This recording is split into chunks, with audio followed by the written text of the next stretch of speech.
On Tuesday morning, September 11, 2001, the United States of America faced one of the darkest days in its history.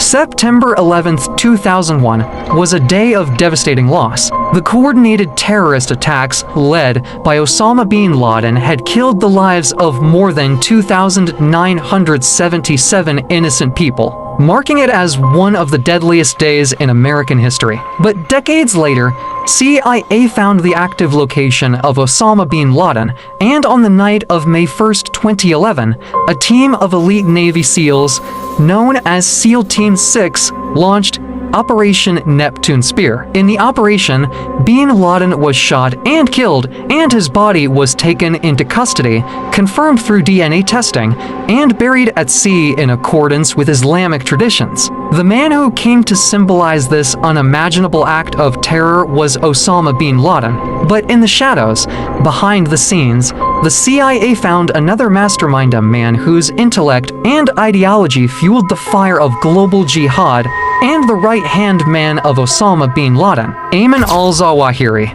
After bin Laden's death, he ascended to the top of al-Qaeda, vowing to continue the war against the West.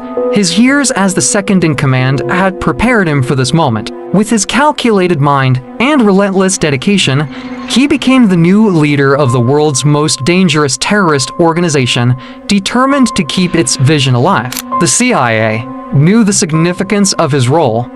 He wasn't just another leader, he was the brain behind al-Qaeda's most devastating attacks, including 9/11s. For the agency, taking him down became a top priority. With advanced surveillance, human intelligence, and relentless determination, the hunt for al-Qaeda new leader became the new front in the war on terror. Before Ayman al-Zawahiri became the right-hand man of Osama bin Laden, he was already a man deeply entrenched in extremism, a revolutionary with a vision for global jihad. Born in 1951 in Cairo, Egypt, Zawahiri grew up in a privileged family of scholars and professionals, but behind his polished upbringing lay a growing resentment for Western influence in the Islamic world. From an early age, Zawahiri displayed an unusual intensity. He excelled academically, becoming a surgeon, but his true passion lay elsewhere: Islamic politics. At just 15, Zawahiri joined the Muslim Brotherhood, immersing himself in radical ideology. In the 1970s, he co-founded the Egyptian Islamic Jihad, a group dedicated to overthrowing the Egyptian government. He was arrested after the assassination of Egyptian President Anwar Sadat in 1981. In the mid-1980s, Zawahiri left Egypt, traveling to Pakistan and Afghanistan, where he joined the growing jihad against the Soviet occupation. It was here in the chaotic battlefields of Afghanistan that Zawahiri first crossed paths with Osama bin Laden. At the time, bin Laden was a wealthy Saudi with a passion for jihad, funding and organizing efforts against the Soviets. The two men, though different in background, shared a vision. Bin Laden provided the financial resources and charisma to attract recruits, while Zawahiri brought strategic brilliance and ideological clarity. Together, they formed what the world would come to know as al-Qaeda. Their partnership was transformative. Zawahiri shaped bin Laden's ideology, steering al-Qaeda toward its global ambitions. He introduced the idea of targeting the far enemy Western nations, particularly the United States, as a means of undermining regimes in the Islamic world. This strategy would ultimately lead to the September 11th attacks. For Zawahiri, meeting bin Laden was the turning point that elevated his role from a regional jihadist to a global terrorist mastermind. Together, they would build a network capable of carrying out devastating attacks, leaving a legacy of terror that would haunt the world for decades. Under his leadership, al-Qaeda marked a new era for the group. Instead of focusing on high-profile attacks, he decentralized the organization, empowering regional affiliates to carry out operations independently. Under his command, Al-Qaeda remained a global threat, adapting to survive in a world where its leaders were hunted relentlessly. For over a decade, Zawahiri stay safe houses in Afghanistan and Pakistan, protected by loyal operatives and extreme secrecy. Every step was calculated, every move designed to avoid detection. But the CIA never stopped. Using advanced surveillance, human intelligence, and persistent counterterrorism operations, they slowly closed in on their target. Intelligence gathered by the CIA revealed that Zawahiri was orchestrating a series of plans to exploit regional instability. His vision was to inspire a new generation of jihadists through propaganda, social media, and coordinated attacks by affiliates in Africa, the Middle East, and South Asia. One of Zawahiri's most significant plans involved targeting Western interests in weak and war-torn regions.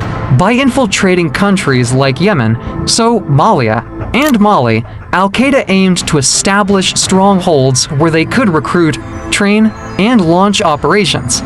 The group also sought to rebuild its financial network, using illicit trade, kidnapping for ransom, and alliances with other extremist groups to fund their agenda. But the most alarming discovery came from intercepted communications, Zawahiri's plans to inspire and coordinate attacks in the West through sleeper cells and lone wolf operatives. These attacks wouldn't require centralized planning but would be devastating nonetheless, using low-cost, high-impact methods designed to spread fear and chaos. In regions where Al-Qaeda sought to establish strongholds, the CIA collaborated with local governments and military forces, providing training and resources to counter the group's influence. These partnerships were vital in disrupting recruitment efforts and preventing the establishment of safe havens. After years of relentless pursuit, the CIA finally tracked him to a secure compound in Kabul, Afghanistan, where he was hiding under Taliban protection. On July 31, 2022, the CIA executed a precision drone strike, ending Zawahiri's reign.